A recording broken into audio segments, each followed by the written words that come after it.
Let's Make Trend Twister.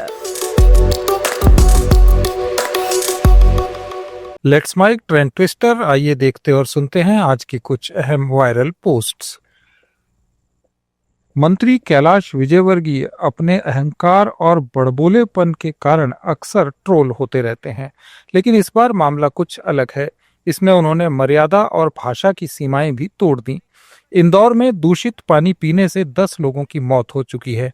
जब इस बारे में एनडीटीवी के जर्नलिस्ट ने उनसे सवाल पूछा तो गुस्साए मंत्री ने कहा कि फोकट के सवाल मत पूछो।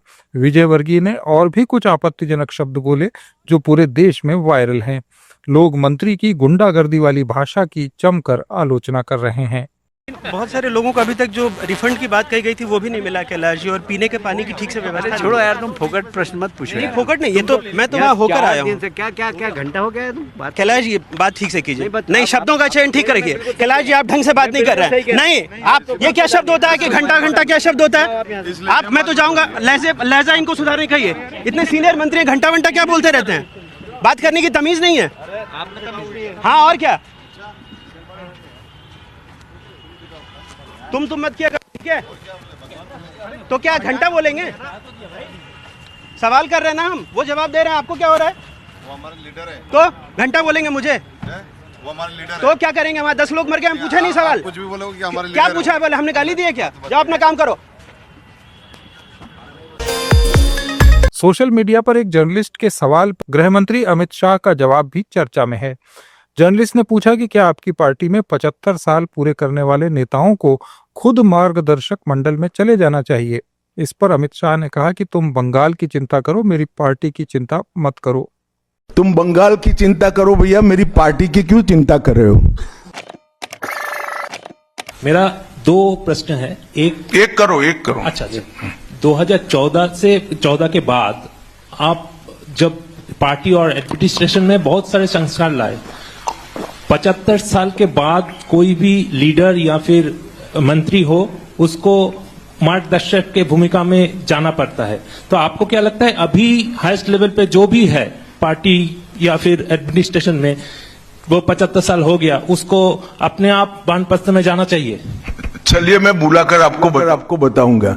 तुम बंगाल की चिंता करो भैया, मेरी पार्टी की क्यों चिंता कर रहे हो? बांग्लादेश में उस्मान हादी हत्याकांड में आरोपी बताए जा रहे फैजल करीम मसूद ने 24 घंटे के भीतर दूसरा वीडियो स्टेटमेंट जारी किया है। दुबई से सामने आए मसूद ने कहा कि हादी की हत्या में उनका कोई हाथ नहीं है और उनका नाम झूठे तरीके से फंसाया गया है। मसूद का दावा है कि उन्होंने आईटी सेक्टर के सरकारी ठेकों की लॉबिंग के बदले उस्मान हादी को बड़ी नगद राशि दी थी, लेकिन इस घटना से उनका कोई संबंध नहीं है।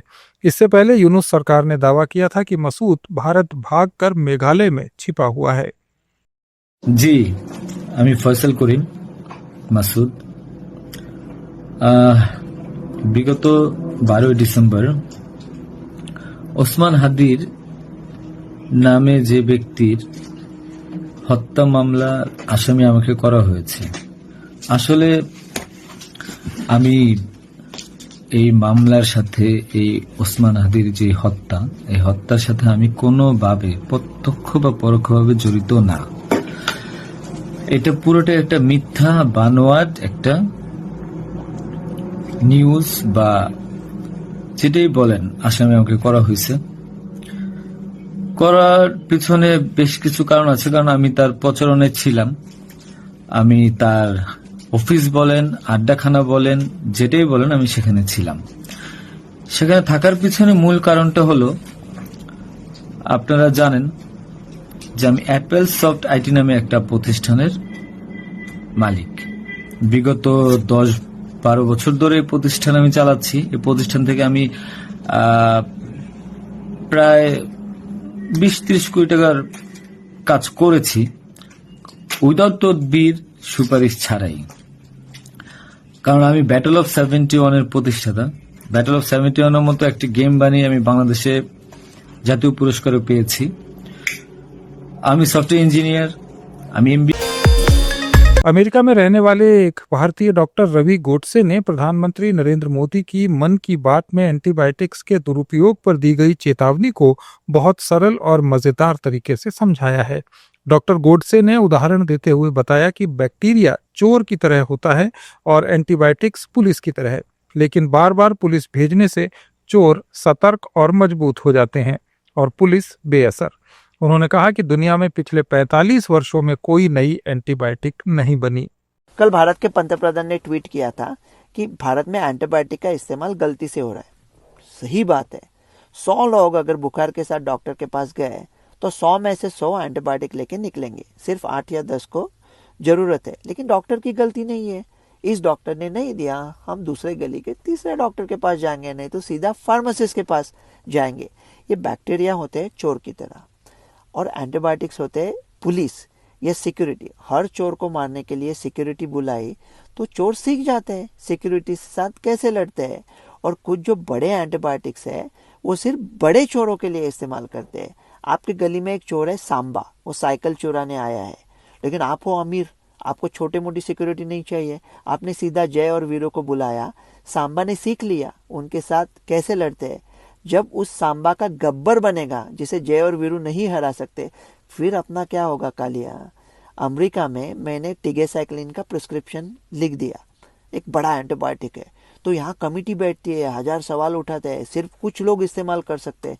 इंडिया में क्या होता है, फार्मेसी जाओ और कहो अरे पिंटू बेटे 5 टिगेसाइक्लिन की शीशी और दाढ़ी के ब्लेड्स दे दो। मेरा पंतप्रधान से एक नन्हा सवाल है, ये सब जिम्मेदारी लोगों पे डाल रहे हो ना, तो कुछ गवर्नमेंट के साइड से भी कंट्रोल हो। मैं एक बैंक में खाता खोल रहा था तो 25 लोगों की एक गैंग कुत्ते की तरह मुझ पर टूट पड़े। कह रहे पहले उन लोगों से बात करके आओ जो लोग तुम्हारे बाप को बचपन में जानते थे। मैंने कहा बैंक में खाता खोलने आया हूँ, कुछ बैंक लूटने नहीं आया हूँ। तो ऐसी रिस्ट्रिक्शन लगाया प्रिस्क्रिप्शन पे कि 10,000 रुपये का जुर्माना प्रिस्क्रिप्शन के बगैर दिया, कुछ होने वाला नहीं है। वो पिंटू चाय लेके आएगा, कुछ आपस में बात होगी। लेकिन हम डिजिटल टैग बना सकते हैं कि कौन से जो बड़े एंटीबायोटिक्स है इनका इस्तेमाल कौन करता है। उत्तर प्रदेश के अमरोहा के मेस्को पब्लिक स्कूल का एक वीडियो सोशल मीडिया पर वायरल है। इसमें कुछ पुरुष और बुर्का पहनी महिलाएं डांस करते नजर आ रहे हैं। बताया जा रहा है कि यह वीडियो स्कूल के एक प्रोग्राम का है जहां छात्रों ने धुरंधर के गाने पर डांस किया। वीडियो सामने आने के बाद मुस्लिम संगठनों ने आपत्ति जताई और स्कूल प्रशासन से कार्रवाई की मांग की।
रूस के राष्ट्रपति व्लादिमीर पुतिन ने नए साल के मौके पर देश को संबोधित किया। उन्होंने यूक्रेन में युद्ध के और लंबा खींचने का संकेत दिया। पुतिन ने अपने संदेश में फ्रंटलाइन पर मौजूद सोल्जर्स से कहा कि मॉस्को को विश्वास है कि वो यूक्रेन में जीतेगा, भले ये संघर्ष 1 साल तक खींच जाए।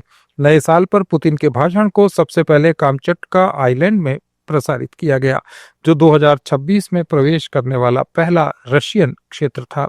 पुतिन ने यूक्रेन में लड़ रहे सैनिकों को हीरो बताया।